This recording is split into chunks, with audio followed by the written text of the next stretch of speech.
I've got so much to be thankful for. Highly Relatable is a podcast about sobriety, healing, travel, reinvention, relationships, and the messy middle of becoming who you really are.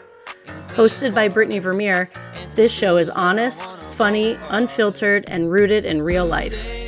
Some episodes are solo story times and reflections, while others feature guests sharing relatable conversations about growth, identity, change, and what it actually looks like to rebuild your life.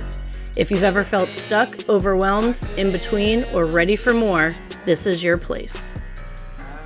All right, welcome back to Highly Relatable. I want to thank everybody for the outreach on my last video. I know that it was a little bit heavier. And so today I'm super excited to have a friend on, and I know some people will use Brittany or Ashley as a guest because, you know, they're nervous or they need somebody to talk through the things with them, but Brittany and I have actually known each other for more than 2 decades. I consider Brittany one of my very, very close friends. She's seen me in a lot of different stages of my life, and I am so excited to have you here. So thank you, Brittany, for joining us. Thank you, Brittany. It's I know. Brittany squared. 2 Brittany's are better than one. Exactly. So we'll dive right in. You know, this episode, it's just going to be kind of a little bit about your perspective. You know, yes, you wear many hats here at Muddy River, but you are also the bartender with the mostest. And so Brittany's seen me in a lot of different stages of my life. And you graduated in what, 2005? Yeah, so I graduated high school from senior high in 2005. Then I graduated from QU in 2009, the year of the biggest recession, you know.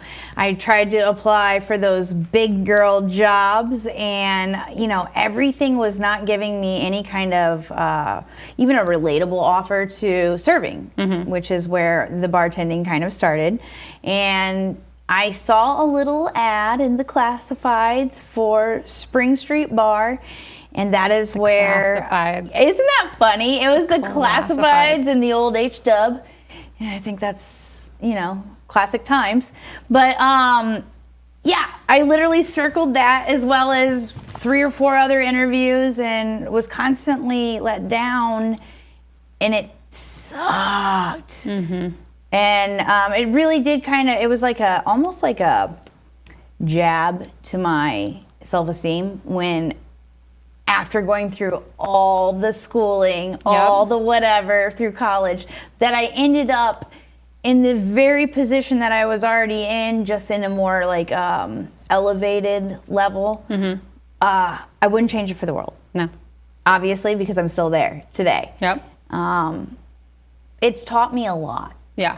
It's also not been easy because I myself, I feel like sometimes, you know, like I like to have some drinks, as you know. Yeah. So here we are. And, you know, I would say like we started out as friends.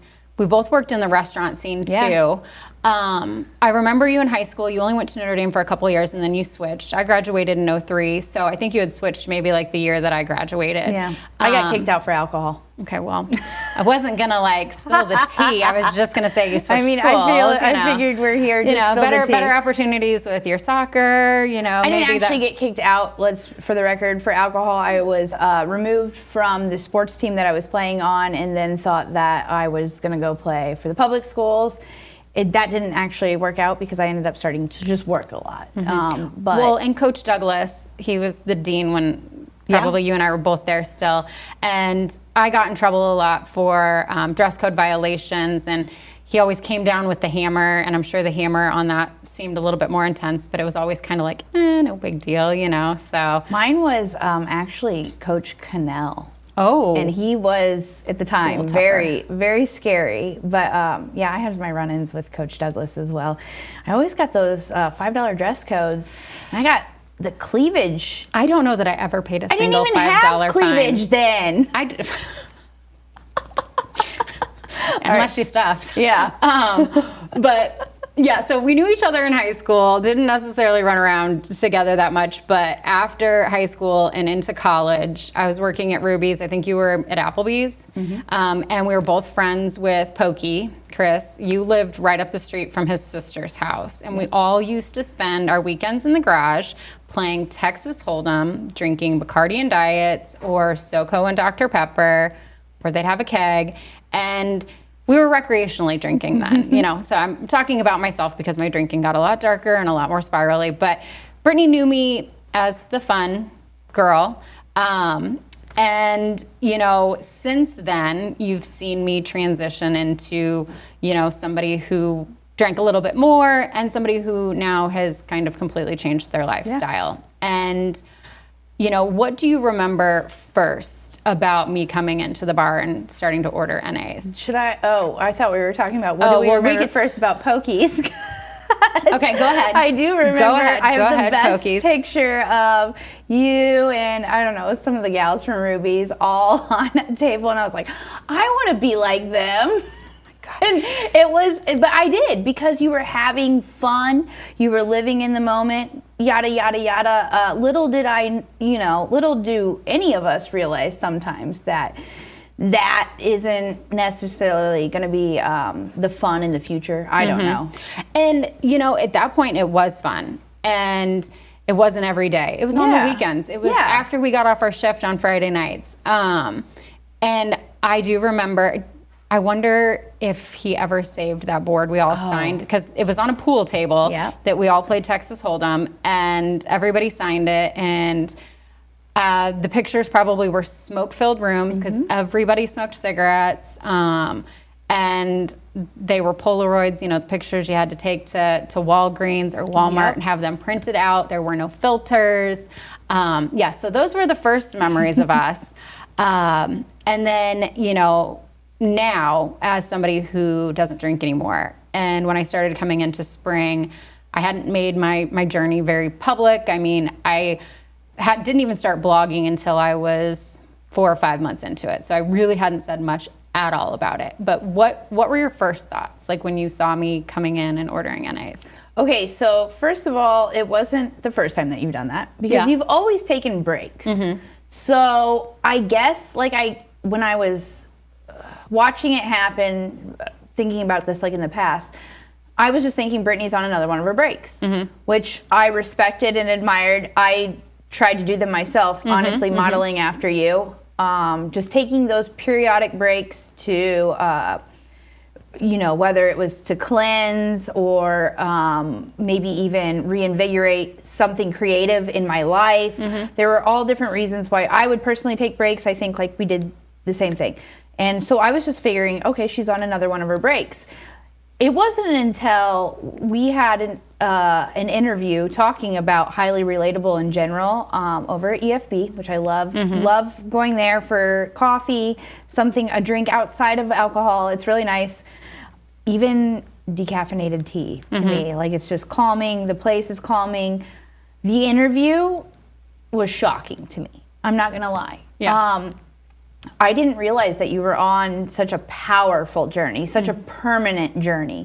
And it took me back because, like you said, you were blogging about it, and Facebook robbed that of me. So if you're ever not seeing anything in your algorithm or whatnot, just maybe look at people's, like, if you think of it at times, just hear me out. Look at people, make sure that you're following them, because sometimes Facebook will the algorithm really is. And it was weird because you and I were so close. We have close friends. We did things together where we tagged each other. So I would assume 100%. That was going through my feed. It didn't. And so I was really taken aback when you're like, no, this is permanent. This is something I've been doing for quite some time. So I almost didn't even realize the whole time when I was. I teared up. I think you remember it. I'll just. She did. I kind of bawled because the fact that you were going through this and I had no idea bothered me, because I feel like anybody that goes through this needs friends through it. However, I've watched you do this, and this has been like a self-care journey. 100%. And, you know, not that you were robbed of seeing that post, but I posted that on my 1-year anniversary. So, I mean, it had been a whole year of me very sporadically, because I definitely don't go out as much as I used to. Like I mentioned in the last one, you know, going to sit in a bar just isn't necessarily the vibe all the time. But I had been sober for the entire year. And when I posted that post, it was my very first one that I had made public. And, you know, not assuming that you would have seen it, but when I did reach out and was like, hey, I kind of want to talk to you about some marketing ideas. You know, I've got this blog lifestyle thing that I'm trying to figure out and navigate. And I also have started my travel business. And I was like, let's just sit down and chat. And you're like, sure, cool, you know, no idea. And then you realized, and it was like, oh my gosh.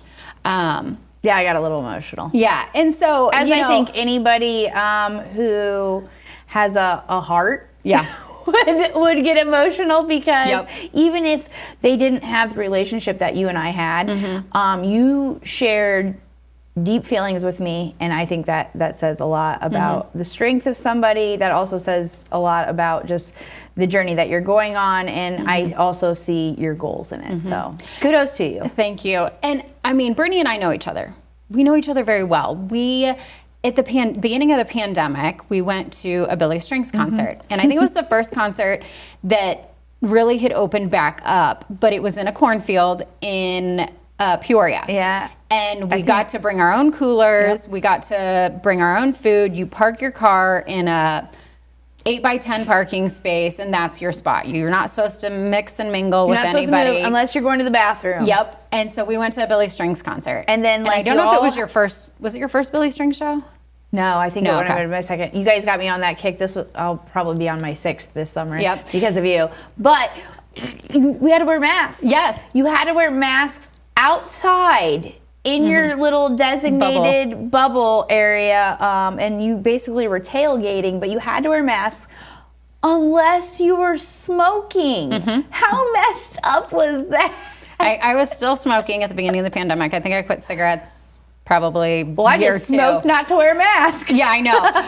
And the thing is, we weren't even wearing like PPE. We were wearing like bandanas. Yeah, like, mine had Britney it looks Spears good. on Yeah, it. and I remember mine was a fish one.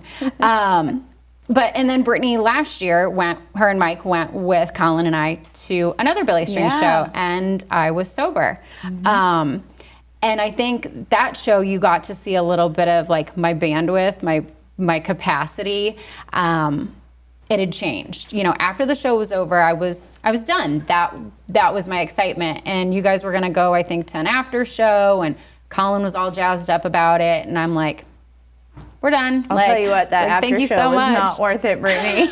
I don't know where we ended up. It was somewhere in this sketch of Peoria. I wished I would have went back to the hotel with you. I mean, we've had some fun together. Yes. And she is somebody who I trust with telling these things. And so when I had met with you about the marketing and advertising, I felt safe with my story.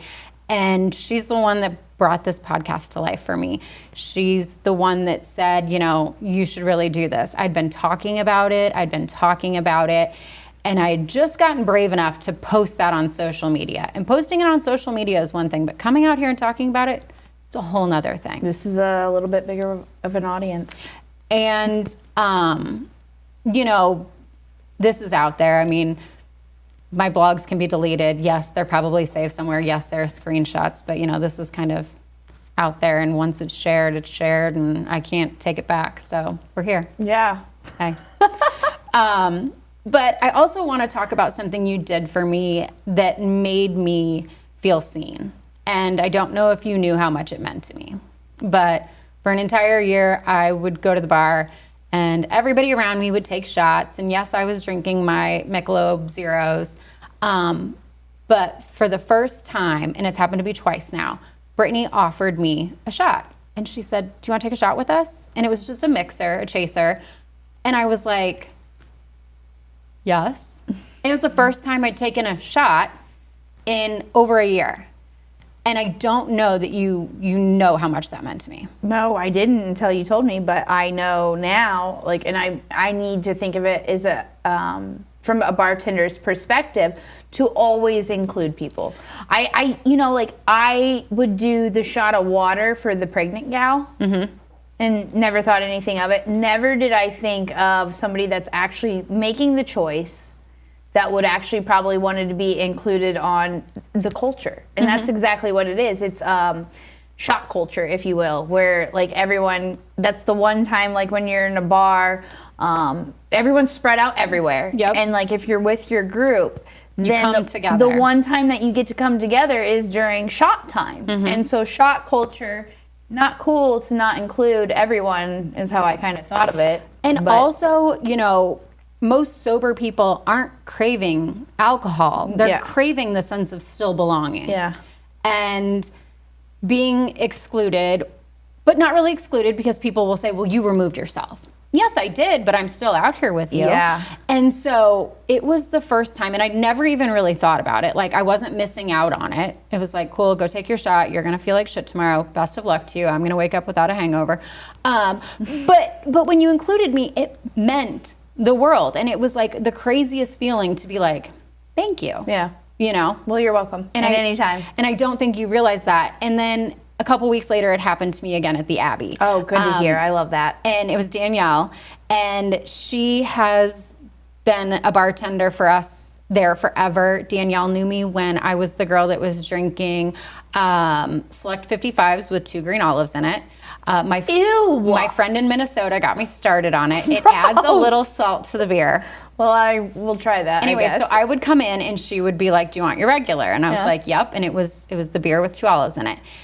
And then I started coming in and ordering Virgin Mules because they only had 1 NA beer. It was Heineken. And if it's the only thing available, yes, I will drink it, but not a fan of that, not a fan of the IPAs.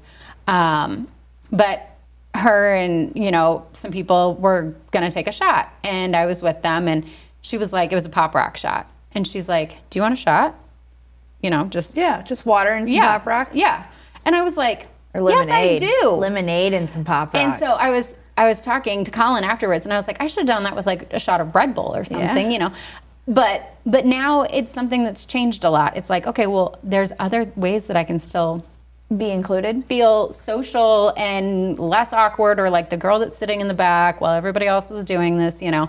So that was really, really cool. And like I said, I don't know that you realized how much it meant to me. No, I didn't until now. And awesome. I'm glad to hear the Abbey is one of the places that it's like that. The Abbey is just one of those inclusive places altogether. I feel like if you 100%. Become a regular there, like, okay, so it's not the same thing, but she's like, Brittany, do you want your usual? And I had to change my usual eventually from the dirty martini that you know that I drink, which is just the slightly dirty, to something just a little less harsh. I've just realized, you know, as I've aged too, like alcohol affects me differently. So I'm evolving with that, and I love that the service at the Abbey recognizes it and evolves with me as well. And that's a really good kind of transition here, because as a bartender, you probably know the ins and outs of what gets ordered, why it gets ordered, what doesn't, because the options in this town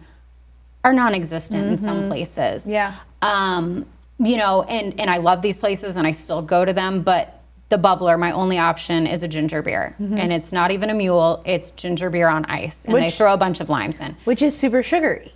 Yes. And the Ratskeller has absolutely no NA options besides a mule as well, or a cranberry juice. Or, you know, I bet you if you ask Mike to make you a mean mocktail, he will. He would go out of his way, I think. He would, for sure. He would. But when you're like looking for beers or something, there's nothing. No. Everywhere in town. So what are your NA options beer wise that you? Okay, so that's what I was going to talk about, and I was going to ask you, how do we get more options? Michelob Ultra Zero. Heineken Zero. Michelob Ultra Zero is probably the most sold NA that I can think of. And it is my favorite. It has a slight citrusy taste to it. It does. The Mexican restaurants here in town offer Michelob Ultra Zero Lime. Oh, we actually have that too right now. Okay. At Spring Street Bar. So you know, they have those options. When I go out to New Jersey, the breweries out there, they brew their own NA beers. That's amazing. Yes. And so here at the brewery, my options are Sierra Nevadas, which are historically IPA brands. And I'm not a big IPA person. They have kind of a cerveza Mexican version, And which it's is NA? fine. Mm-hmm. Wow. That they have in cans. But, you know, I would love to... And that's at Q Brews? Yeah. Yep. Okay. I recently talked to our reporter who said she loves your podcast. And by the way, she wants you to eventually talk to, I can't think of the guy's name, and maybe you'll recognize it. But he is a master of the mocktail. And it's, I think, somewhere in New York City, but he travels around. I'm flying into New York on Wednesday. So, Perfect. Or Thursday. So the big thing with mocktail is we serve mocktails and it's just straight sugar drinks. You know, like it's a mixer with straight sugar or something or another. Where this guy makes mocktails that are for health benefits. So he's putting turmeric, he's putting ginger. Is she talking about Carl Radke from Summer yes. House? Oh my God. She wants you to interview him. From my mouth to God's ears, I want to interview Carl Radke from Summer House. Him and Lala Kent, who is sober from Vanderpump Rules / The Valley. They're on my dream podcast. Okay, well, she said she wants you to interview them. So I guess get on that, Brittany. Okay, so as she is somebody who, you know, probably has some connections of some sort in the media and whatnot, connect her with me and let's make this dream a reality. Yeah. I spend a lot of time out in New Jersey where my sister lives. We go into the city. I know that his bar's in Brooklyn. So I will make it happen. And Randy, if you want to fly out with us, you know. Or maybe Randy will just fly you know. Oh, there we go. Okay, so I want you to promise me one thing, though, in regards to this conversation that we're talking about with the mocktails and the sugary substances and whatnot. We are going to work together on creating the perfect mocktail, something easy, accessible, that every place in town can offer. And maybe it has a health benefit, like where we're adding raw ginger root in there or some kind of turmeric shot. Those things. Or even the shots of, you know, the different health juice shots that you could just put in as the mixer. I mean, yes, so he does. They offer some very interesting and inspirational options. Let's for do sure. It. In St. Louis, we went to, my best friend Kat and I went to a concert and we stayed at the Pageant at the Moonrise, and there's a bar right next door, and they have, it's the brand Ritual. Do you know what I'm talking about? And it's alcohol-free gin, alcohol-free tequila, alcohol-free bourbon, and they make mocktails there with those. And it's, I mean, you can correct me if I'm wrong, but Spring Street doesn't have NA liquors. And I know that they're more expensive. I mean, buying a bottle of that is more expensive than buying a bottle of, you know, McCormick's. It is. Or like any booze even for any price, especially for bars. And I get it. There's a different price for bars. But the shelf life of that is just as long. So if you let it sit there for a year and I come in and I get 6 drinks out of it, you're going to charge me $10 for it. That's fine. I want to have the option. Yeah. So let's work on how do we promote the local businesses to get some more stuff. So that transitions into my next question, because you know this community, your job here, you know, you talk to a lot of different people. So let's say somebody new moves into town and says, Brittany, I don't drink. Where's the best places for me to go? What are you telling them? That's a tough question, on the spot. I'm like, Spring Street? I would say, Spring Street Bar, we would welcome you there. There have been so many non-drinkers at Spring Street Bar long before non-drinking became even a thing. I'm not saying but it is kind of become a thing. Like this is, sober culture is taking over in the bar industry. I can most definitely say everywhere is slow because of this. Now we as a bar community need to come together and figure out ways to become create sober industry in with the bar community, like we were saying before. But so I will say, you know, we were always welcoming at Spring Street Bar. My buddy Brian, the farmer, has drank water there for 20 years. Yep. It was Mountain Dew, moved to Diet Pepsi, now we're at water, you know. We have a bunch of other people that just go for, I think, like the scenery, the good times that could be had, whether or not you're sober or not. The jukebox, the gaming machine. Yes. Okay, so but outside of Spring Street Bar, if the bar is triggering for you in any way, and like you are somebody that struggles with alcoholic beverages just even being in front of you, I totally understand that. My recommendation, like I said before, EFB, one of the best places to meet. It's calming, it's inviting. I think I would go there. Where else? The Quincy Public Library. I think they honestly, when I was a young mom and very alone in that world, they gave so many inviting experiences where I could go as a single mom, baby and me, mommy and me, stuff like that. And even if it's not just the mom aspect, I know that they have a lot of other opportunities there. And you bring up a really good point about things being triggering.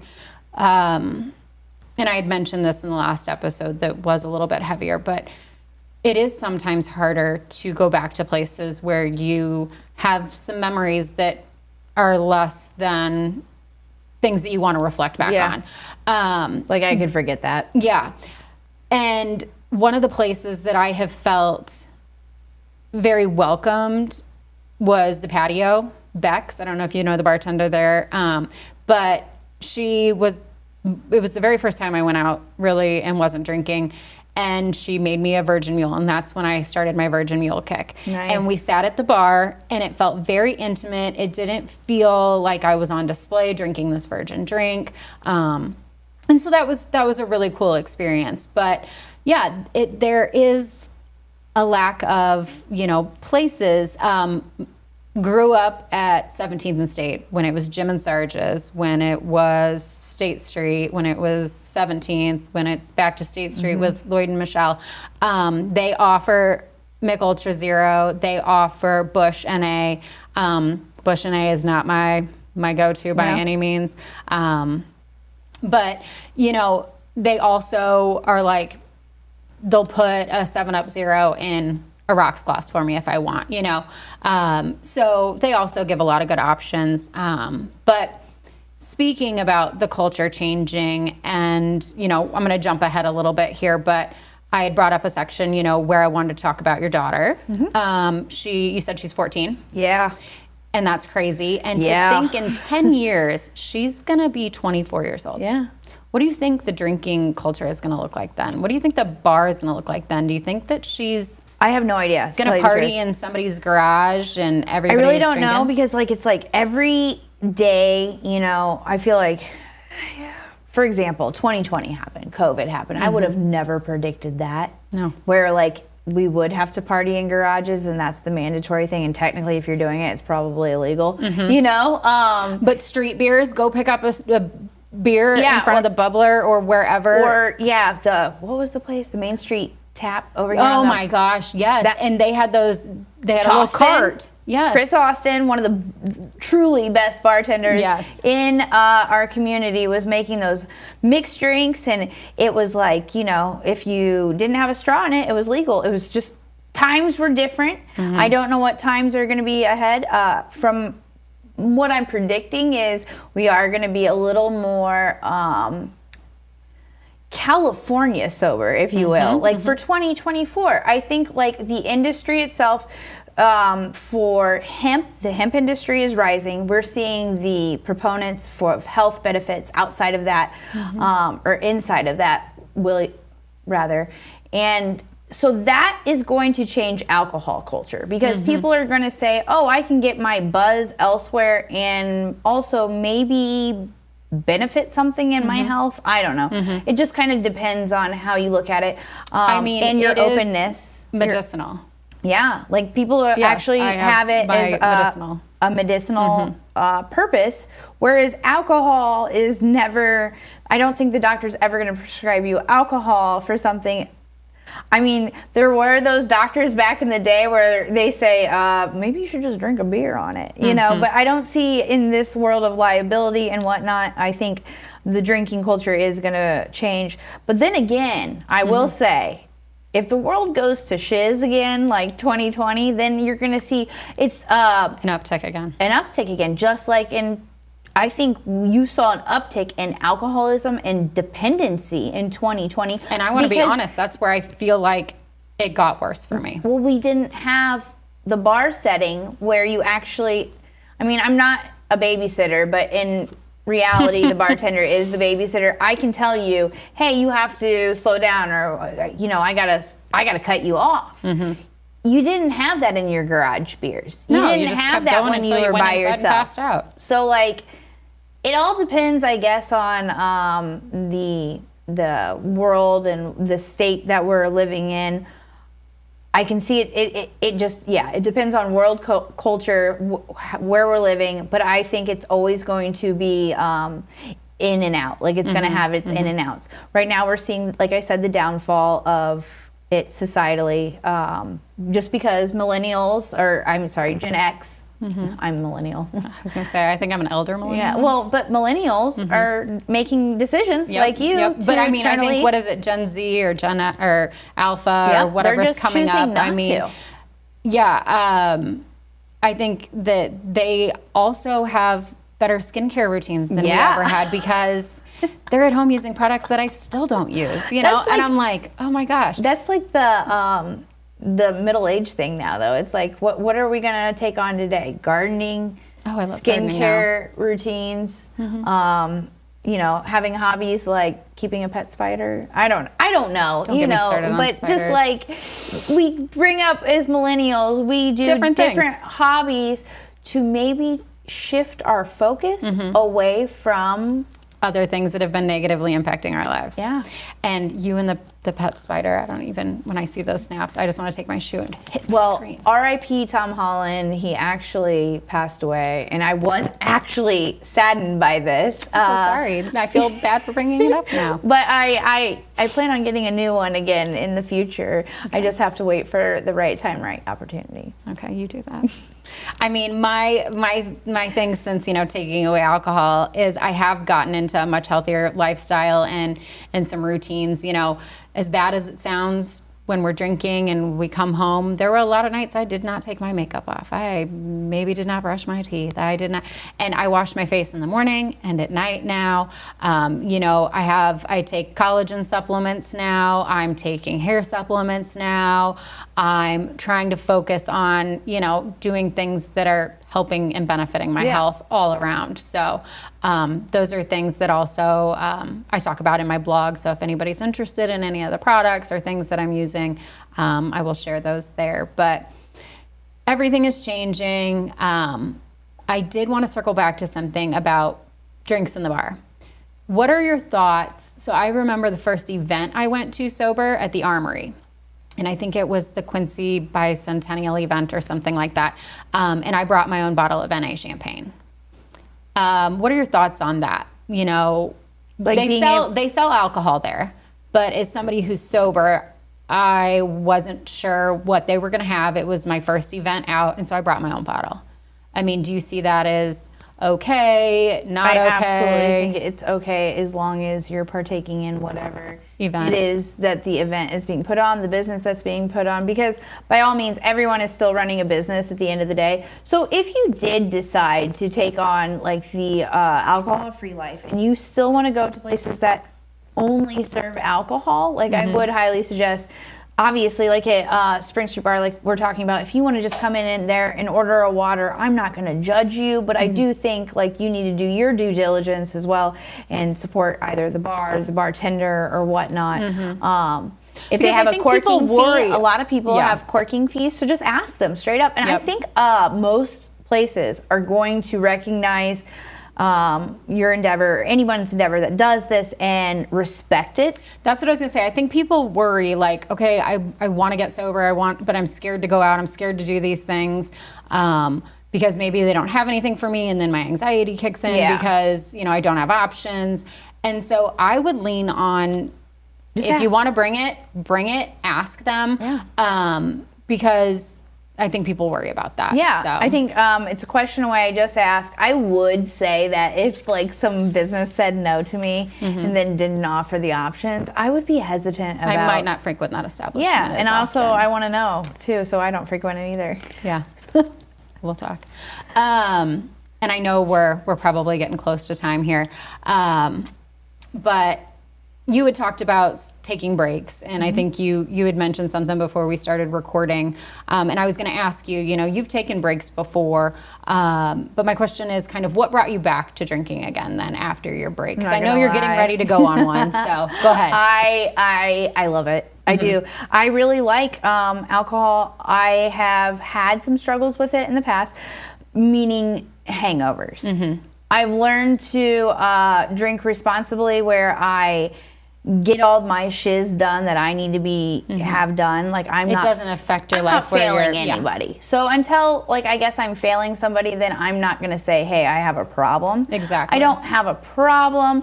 I have a problem with basically wanting to say no because I like it. It's been a part of my life, like we said, from the early days of Texas Hold'em, where I probably shouldn't have even have been drinking. I mean, neither of us were of legal age. High school, whatever. Not to mention just Quincy German culture. Every place we go, every church picnic, every baseball game, everything is centered around and we beer. talked about that on Club Muddy. And that so you can't go anywhere without it. It is hard for me to, I don't want to separate those, but I know for myself that one, I like to be very self-disciplined and prove to myself that I can do things. So that's why I take these breaks. Two, a reset for my health. Everyone needs to reset their entire health schedule, or I think every once in a while, a good cleanse. Their system no needs a matter clean out, yeah. no matter what the cleanse is.